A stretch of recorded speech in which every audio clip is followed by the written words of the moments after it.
To sum up the illusion of options, it's basically there's so many choices you can make and such a wide variety of options with that individual choice that you can't narrow down and choose one that you want to specifically basically target and make that your goal. There's so many different choices, especially with today's age. There's like a vast variety of options for everything. If you want to start a business, there's so many different business models. There's so many things you could choose from. How do you know which one you want to choose? And whenever you do choose one, if something goes wrong, it's easy to stop working on it and forget everything that you've already learned and just swap to something else that you think might work better, that you've heard works better, even though you've already started on this one thing. That's a good example of the illusion of options, because there's so many different things you could choose. It steers your direction and your idea of what you want for yourself and makes you not be able to put your full focus towards one thing. And it goes more with than just business, right? So for love, for example, if you look at past generations, I'm sure we could probably both agree that people loved a lot deeper and it didn't take as much to establish that initial connection. With nowadays, especially younger kids, I feel bad for younger kids who are like coming up now, maybe like 16 years old and younger, because they have social media, and I had it too growing up, right? But it was different. Everywhere they look now, everywhere they look, they can see half-naked girls who are just beautiful. Their age, maybe even older. They see this all the time. So it's very easy for them to get misguided in their way of thinking with women. So they might be in a long relationship, even people my age, they might be in a good relationship, a very loving relationship, but something small might go wrong. And that one small thing will lead to a breakup and lead them to being more distant. Now, the problem is, with dating apps, with social media, you can see whatever you want to see. You have so much more options now. So there's no reason to try to keep that girl around. No reason to try to keep your significant other around, because it's so easy to get on a dating app, meet someone new, or just go look at something that you probably like, porn or something, or even not even just porn, just attractive women who are half naked, because you see them, these more beautiful, more attractive women who you wouldn't see often in real life, and it's easy to just forget about your connection that you have and think that you could do better, think that you could do more because you could see more just online. So that's another example of the illusion of options. Imagine how much deeper you would love your woman if you couldn't just get on a dating app and find someone new the next second. Or even back then, if you were, people who will go back and forth nowadays, you probably know somebody. You might be somebody who you have a relationship and y'all are constantly on and off, just breaking up, getting back together, breaking up, getting back together. Way back when, like even before phones, now you can just call them up and be like, yeah, I'm sorry, this, that, and reconnect like pretty easily. But back then, if you were to break up, where would you see them again? You wouldn't see them again, because like you can't really plan something unless you see them in person. Or at least back then, right? Maybe mail them or something, right? But the thing is how much easier it is now to reconnect, or even stalk them. Like if people will break up and go stalk their ex's Instagram or something, see what they're up to. If you broke up, you would have no idea what they're up to. They could be doing this, that, they could have moved, you'd have no clue. So whenever you broke up back then, it was serious. Like you were actually broken up. Now it's just like people just throw it out like it's whatever. Like you were never really in love, never really in a relationship. That's just another example. But the illusion's everywhere. The point that I'm trying to make in this video is to not get caught up in all the different options. Filter things in that you think you should be seeing. Filter things out that you probably shouldn't be seeing or probably shouldn't be accepting into your brain, letting it take over and make you think differently.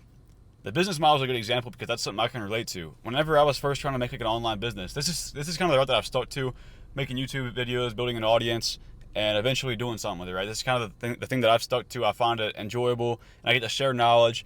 And even if somebody watching me doesn't want to be involved with all that in the future, whatever it is, they still get information, knowledge that could be useful from me, which I think is very purposeful, very fulfilling. So this is what I ended up sticking. But before this, I tried drop shipping, I tried Amazon FBA, and Amazon FBA was the one I stuck to the longest. I learned a lot of stuff, and then I had one big roadblock, one big failure that I didn't push past. It happened, and I basically just forgot everything that I learned, and I was like, okay, let me go to the next thing. I've heard this works really well, let me go try this. And I hopped around a lot with different things, and those options kept setting me back. Or if I would have just stuck to one of those things, I would have been a lot further. Every failure builds into something you learn more, right? So even with fitness, like there's so many different training styles you can choose. You could choose weightlifting, you could choose cardio type stuff like sprints, track and field type stuff, martial arts, and it all builds on each other. You don't know which one you choose. You choose one. Oh, there's this new split that I heard. I heard this works out really well. Let me try this out. And you keep switching instead of just building on one thing. That's okay here and there, but when you're constantly getting blinded by all the different options, all the different things, and that feeling of FOMO, it sets you back so much, and you can't actually progress towards a goal and get to a part where you feel satisfied and fulfilled with what you're doing, and to get to the point where you continue to learn. I've noticed this a lot with martial arts, noticed a lot with the gym, business, like all these things, but it's everywhere, literally everywhere. Especially, again, because nowadays, everything's expanding so much. There's so many businesses for every different thing. Like, martial arts weren't popular until pretty recently. Like, they were known, but they weren't really popular until like UFC took off. And now there's gyms for everything. You got to pick which gym you want to go to. You start wanting, oh, do I want to go to this new one? Same with weightlifting gyms. That's where I'm at right now. That's why I keep pointing up. But and then same with food. You have, like, fast food is so convenient, right? It's so convenient. You have so many different options. But you could always cook it yourself and have better, healthier meals, which in the long run would be smarter. But you have all these other options that distract you. And it's like, oh, it'd be so easy to just pull through the drive-thru and get this. But in reality, you have the one thing you know you should be doing. You know you should be eating healthy. But all these options blind you, and it distracts you. And that's what all the options come down to, is just distractions. So a big thing that I want to mention here, you obviously can't do too much about the distractions when it comes to like fast food, for example. You're gonna drive by it and see it all the time. That just takes a lot of discipline, a lot of conviction to just like, okay, I shouldn't eat there, I have my own food. But things like social media, to go back for the love part, for example, people complain about their like doom scrolling, like the stuff that they get stuck watching, the content that they consume. The thing is, people don't realize how powerful the algorithm is on social media platforms. Take Instagram, for example. My Instagram, it used to be filled with half-naked chicks, and it'd get me like fucking horned up all the time. I'm like, bro, I gotta get something going.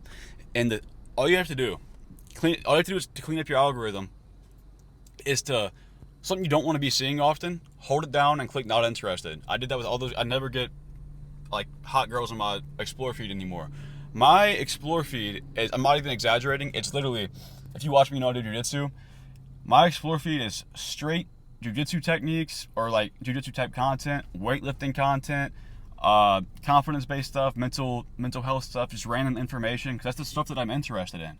So if you want to clean up your algorithm, if you want to get it to where you're not seeing all this shit that you don't want to be seeing, all you have to do, first of all, hold it down and click not interested on the things you don't want to be seeing. And for me, for example, if I wanted to see more jiu-jitsu, you go to the Explore page, like in the search bar, I would type in jiu-jitsu. I go to like 5 posts and just like the 5 posts, because your likes really determine what you keep seeing. So stop liking the things you don't want to be seeing. Even if, in the moment you want to be seeing it, like, right, obviously, nice ass, heart, like, don't do that shit. If you don't want to see it, don't like it. And the things you do want to see, search it up and just spam post like 5, or spam like 5 different posts. And the next day, your algorithm will be fixed. Literally, will be fixed.